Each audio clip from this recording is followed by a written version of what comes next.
जय शनिदेव भक्तों, बोलो सच्चे दरबार की जय, सबसे अच्छे दरबार की जय। नाम बताओ बहन जी। चलिए आप ये बताइए, नाम नहीं बताना चाहते किसी कारणवश, और हमने यहाँ कमरे में अंधेरा भी किया हुआ है, बाकी बाहर उजाला है। ये बहन जी व्हील चेयर पर बैठ के आई हैं और कुछ बताना चाहती हैं दर्शकों को, और सबको ही बताना चाहती है। ये गई कहाँ थी इससे आपको पता भी चल गया होगा। ये कहाँ गई थी, ये देखिए सिद्ध हवन किट और इनका सामान है। 8वीं किट है। 8वीं किट है। हाँ, 7 हवन कर लिए, 1 अमावस्या कर ली। लेकिन मेरी हालत और बद से बदतर ही होती गई। हालत और बद से बदतर ही बदतर हो गई। तो आप जब गए थे तो व्हील चेयर पे थे या बिना व्हील चेयर के? बिना व्हील चेयर के थे, पैर अपने पैरों से चल के गई थी। डॉक्टरों ने क्या बताया हुआ था? साइटिका की पेन थी। साइटिका की मेन। तो साइटिका में डॉक्टर ऐसा बताते हैं कि आप चलते हुए हो तो व्हील चेयर पे आ जाओगे? नहीं, लेकिन मैं आ गई। क्या बताते हैं? 5वें हवन के बाद ही मेरे को दिक्कतें बढ़ गई। 5वें हवन के बाद आपको दिक्कतें बढ़ गई। तो आपको ये नहीं पता, एक तो वहाँ चेक करने वाला कोई नहीं है, उसने क्या बताया था आपको मेनली? क्या 1000 प्रेत बताए थे, 10,000 प्रेत बताए थे या 50,000 प्रेत बताए थे? पूर्वज बताए थे उन्होंने तो मेरे। केवल पूर्वज? बहुत सारे। उसने क्या बताया आपके पूर्वजों ने? आपका चलना बंद कर दिया या आप तब तो चलते थे? परदादा परदादी और ये सब। आपका टोटल कितना पैसा खर्च हुआ? 2.5-3 लाख रुपए। 2.5 से 3 लाख रुपए वहाँ खर्च हुआ। ये इतना खर्च कैसे आया, जबकि वो तो 40,000 रुपए करीब लेते हैं? हर बारी में 30-40 हज़ार रुपये खर्च आता था। जाने में लगता था, जाने में, कार में, वहाँ ठहरने में? वहाँ ठहरने में। ठहरने की सुविधाएं क्या थी? 5 स्टार होटल में रुके आप वहाँ? बिल्कुल भी नहीं। उसी के यहाँ रुके? हाँ। कितने रुपए का कमरा था? 1200 रुपये का कमरा। बालाजी में जहाँ पे सारी दुनिया जाती है 600 रुपये में एसी कमरा मिलता है, ठीक है ना? आप वहाँ चले जाते, दर्शन करते, कुछ तो लाभ होता है आपको। अब मेरे को लगा वो छड़ी घुमाते हैं। हाँ, छड़ी से क्या होता है? लोग हमारी छड़ी तो आप पकड़ोगे हाथ में, आपके हाथों में तरंगे आने लगेंगे, आपको पता चल जाएगा। लेकिन उसकी छड़ी कैसी घूमी कि आप लोग जो है किससे आ गए? व्हील चेयर पे आ गए। उसकी छड़ी कैसी घूमी? मैं तो तब हैरान हो गई कि थोड़े दिन पहले मैंने एक वीडियो देखी जिसमें लिखा हुआ था कि वो उनके जो गुरु थे अघोरी थे। मैंने सर पकड़ लिया कि मैं अघोरी की मतलब आपको पता नहीं? मुझे नहीं पता था। अब मैं बताता हूँ। उसका गुरु टट्टी खाने वाली, मांस भक्षण करने वाली, औरतों के साथ गंदी क्रिया करने वाली, सारी क्रियाएं करने वाला गुरु था, ठीक है? ये उनमें से कोई साधना नहीं कर पाया, लेकिन इसने गुरु के दल पे कब्जा मार लिया, ठीक है ना? और ऐसे ऐसों को मनु भैया जूतियों के नीचे रखते हैं, देखा है ना आपने? किसके नीचे रखते हैं? उन्होंने मेरे को सबको वहाँ जाने के लिए भी मना कर दिया था। वो जो एक उनका वो बना, गुरु की समाधि बनी हुई है, वहाँ जाने के लिए इसलिए मना करते हैं कि आपके पुण्य नष्ट हो जाते हैं। अब ऐसे पुण्यों का क्या करेंगे जिन पुण्यों ने आपको व्हील चेयर पे बैठा दिया? क्या करेंगे ऐसे पुण्य का? मनु भैया ठीक कहते हैं बहन जी। कितने लोग मर चुके हैं वहाँ जाने के बाद, ये आपने देख लिया? आपकी वीडियो देखने के बाद ही मैं आई हूँ। तो आपको ये यकीन आ गया कि आपसे मिला जाएगा, वहाँ मनु भैया आपसे बात करेंगे। और तब भी मैंने आपको क्या कहा था कि अगर आप मौजूद हैं, क्योंकि आपकी तरफ से कोई रेस्पॉन्स नहीं आया, मैं आपके घर जाना चाहता था आपको देखने के लिए और आपको वहाँ देखना चाहता था। खैर, हम आपको आँख में देख के ये बताएंगे कि आपको कितने प्रेत हैं। हमारी आँख में देखिए गौर से।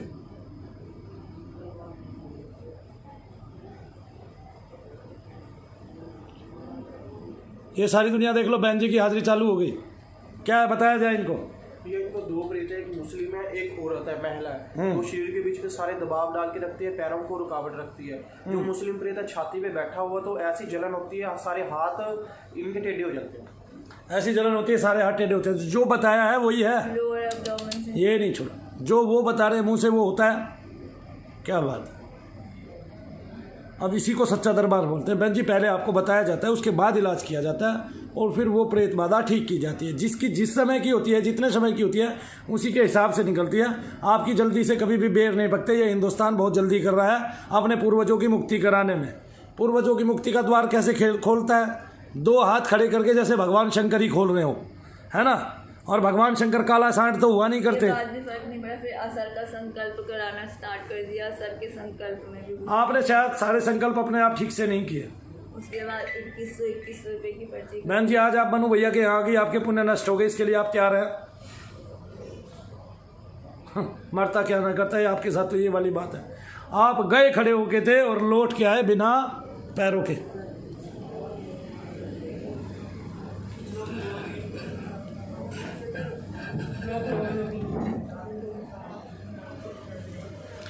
देख लो भाई, मैं पीछे से दिखा रहा हूँ। ये बहन जी अपने पैरों से चल के गई थी और बिना पैरों के लौट के आई है करौली सरकार से।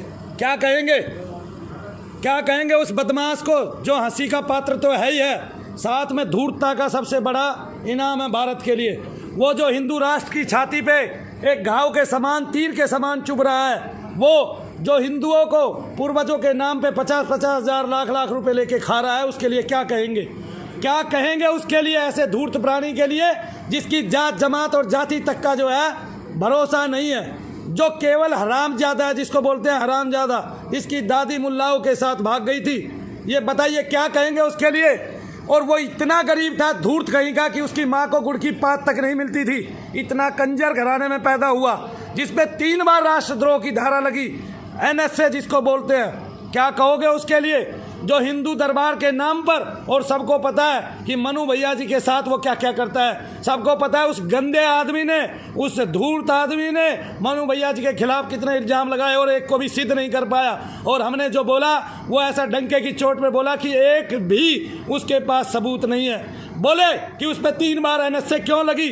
दुनिया भर के मकान कब्जाए हुए हैं, दुनिया भर की ज़मीन कब्जाई हुई है, और उस आश्रम की ज़मीन में भी उसने कब्जा के ज़मीन, वरना 100 एकड़ ज़मीनें क्या खरीदी जाती हैं, और वो भी धाम बनाने के लिए। आप बताइए मेरे को, बताइए क्या उसने लूट के नहीं खाया? क्या आपने 50,000 रुपये वहाँ नहीं दिए? हाँ, चोर नहीं है वो, दुनिया का सबसे बड़ा बदमाश बनता है। आगे समझ में। और वो बदमाशी दिखाता भी है, बदमाश रखता भी है, और वो बोलता भी है कि मेरे लड़कों को इजाज़त चाहिए काम करने की, तो भेजे दे मनु भैया के लिए इजाज़त। अब हम उसी को संभालेंगे, उसी को देखेंगे।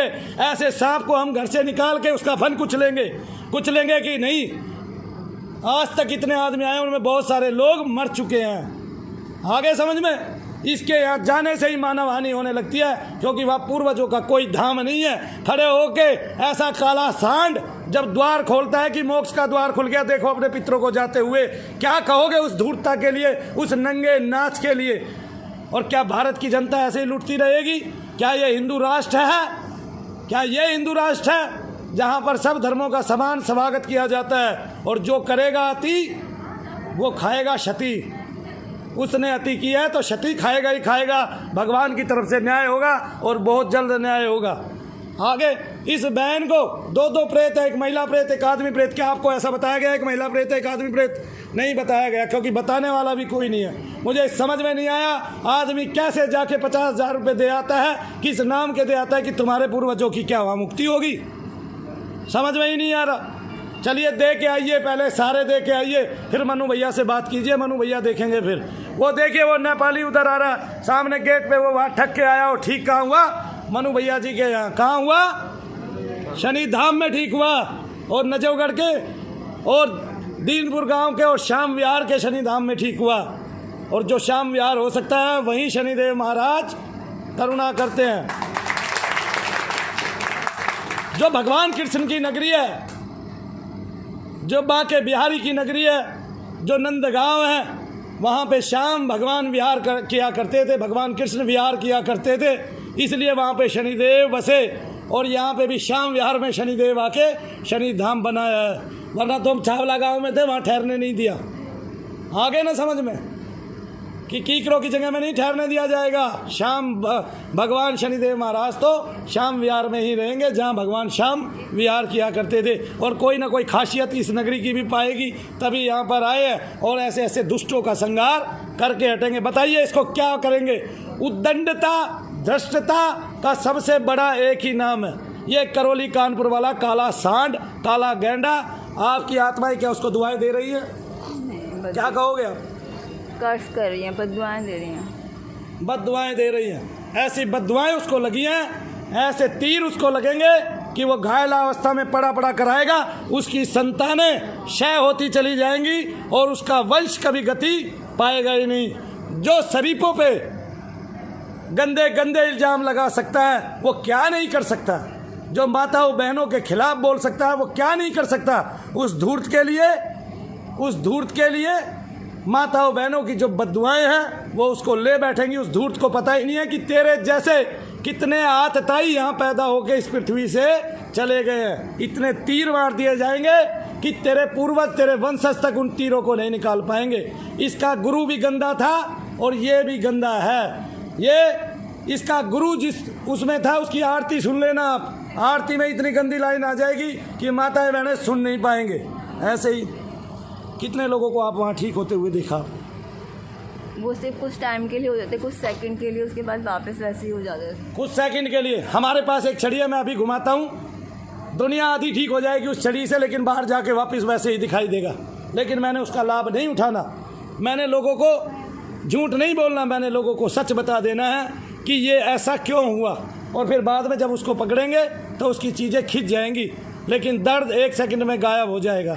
लेकिन मनु भैया धरा पर रहने वाले हैं। मैं कभी झूठ बोलने वाला हूँ ही नहीं, ना मुझे ये सब बोलने में आनंद आता है, ना मुझे लोगों से पैसा ठगना है, और ना मुझे लोगों के लिए काल बनना है। लोगों के लिए काल नहीं बनना है, ना पैसा ठगना है। क्यों करें हम ऐसा? किस बेस पे करें हम ऐसा? किस लिए करें हम ऐसा? ये धूर्त, ये आतताई बहुत जल्द भारत की जेलों के अंदर हवा खाएगा, और वहाँ देखेंगे कि इसकी पैसे की क्या चलती है। वहाँ देखेंगे कि अंदर रह के कितनी बदमाशी करता है। इसकी जो बाहर बदमाशियाँ चल रही हैं ये सारी मिट जाने वाली है। आपने कितनी माताएं बहनें देखी, और सबसे बड़ा हरामीपना तब होता है जब इसने हमारी 200 से ऊपर वीडियो देख ली है। कितनी देख ली है? 200 से ऊपर वीडियो इसी के खिलाफ है, इसी के यहाँ के लोगों ने आके बनवा रखी हैं, और फिर भी धूर्त मनु भैया की आत्मा को बुलाता है। ऐसा मतलब चेहरा भी हो तो कैसा? मनु भैया का देख लो, आप देख लो भाई, कोई कमी है? उस सांड का देख लेना जाके, जिसकी 2100 रुपये की बलि दे के आते हो आप देखने की, ठीक है।